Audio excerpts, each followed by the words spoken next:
Hello everybody, this is Bram again. I wanted to share some thoughts with you of a webinar I did today with the former colleagues of the Möbius Consulting Group. And two interesting questions which popped up was, if you look at setting targets for inventory, do you do it top down or do you do it bottoms up? And if you look at the bottoms up approach, how would you then make the link to the company's strategy? Well, let's start with the top-down target setting. So in previous blogs, we have already explained that we do believe that the strategy has an impact on the targets, and that if you are an operational excellence player, then typically you have the lowest complexity. To focus on efficiency and to focus on cost, you will cut complexity. So you might work at a lower EBIT, but you can compensate for that by having a lower capital employed or a lower inventory. Whereas if you are a product leader, you have probably the highest complexity and you will need more inventory, but product leaders can typically also compensate for that by driving a higher premium and a higher EBIT from their customers. And the question is, how does that link to bottoms-up target setting? How does that bottoms-up target setting then link to strategy? Well, first of all, we do believe that indeed you also need a good bottoms-up target setting. What is bottoms-up? Well, it means you would start from calculating your safety stocks, your cycle stocks, any anticipation stocks, any strategic stocks, any in-transit stocks. And by calculating that bottoms-up, you can also try to assess like how much inventory do I really need.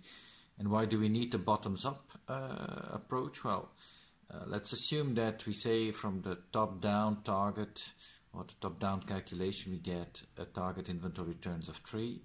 Well, it's not because your actual inventory turns is 3 that you have the right inventory balance.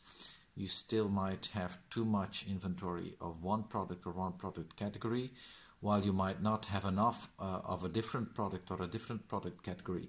And the only way to really be able to assess that inventory balance is by also performing that bottoms-up calculation, because that allows you to define a target in the end on an SKU level and assess whether the inventory you have currently in place, let's say whether you are below safety stock, between safety stock and one lot size, or above a safety stock plus 2 lot sizes, which would most probably be qualified as overstock. So bottoms-up target setting is required to be able to assess the inventory balance, and we believe in a certain sense it's also complementary to the top-down, because if you don't do the top-down target setting in the correct way, you might land yourself the inventory target of the operational excellence player, while your strategy is actually that of the product leader. And doing the top-down target setting right is really important to make sure you get the right type of target for next fiscal year.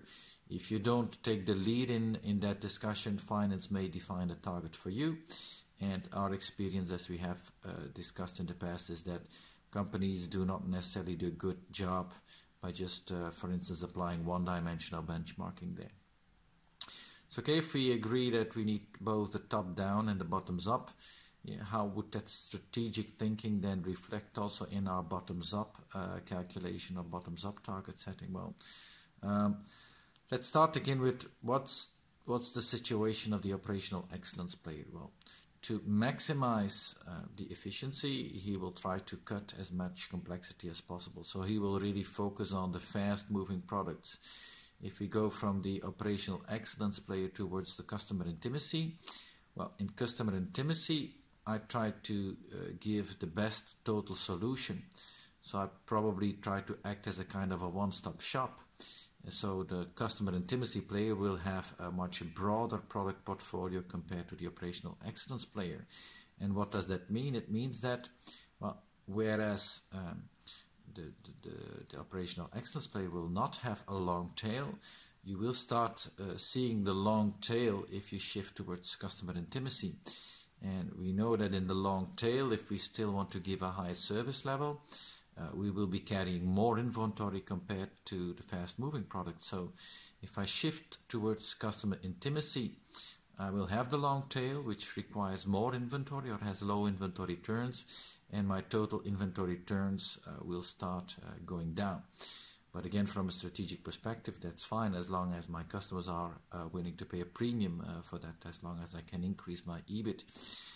And if we further continue towards the product leader, well, if we look at the product leader, if I'm delivering niche products into niches, then some of that might even be done make to order. So I'm no longer necessarily carrying any finished product stock. So the complexity of that product leader it's really in the product complexity. So I will have more complex products with more complex BOMs and a more complex manufacturing process. And that will most probably mean that I have more raw materials, more components, which are coming from more niche suppliers, which could be in faraway locations. And if I'm also producing in smaller volumes, that could be a higher impact of minimum order quantities and so on.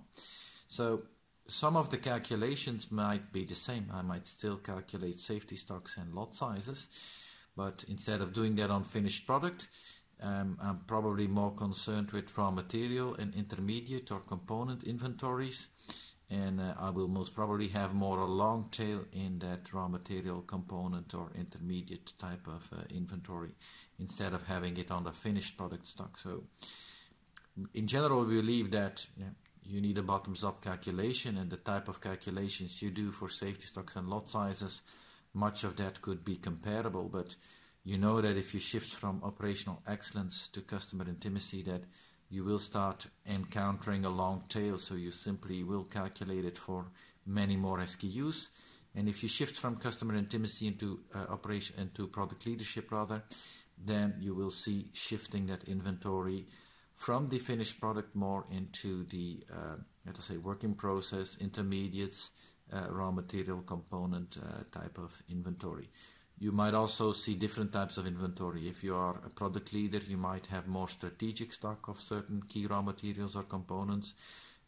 If you are a technology player, you may have what we call last time buy. So you are still obliged to deliver a certain technology to your customer, but your supplier is stopping a certain technology. So you need to do a last time buy, where you probably buy like for 1 or 2 or 3 years of component demand, which is also inflating inventories. That's really the name of the game when you are a product leader. So these are some thoughts we wanted to share based on what we thought was an interesting discussion on, do we need top-down or bottoms-up, and we believe we need both. Top-down is important to get the right type of overall target. Bottoms-up is important to monitor and closely watch the inventory balance.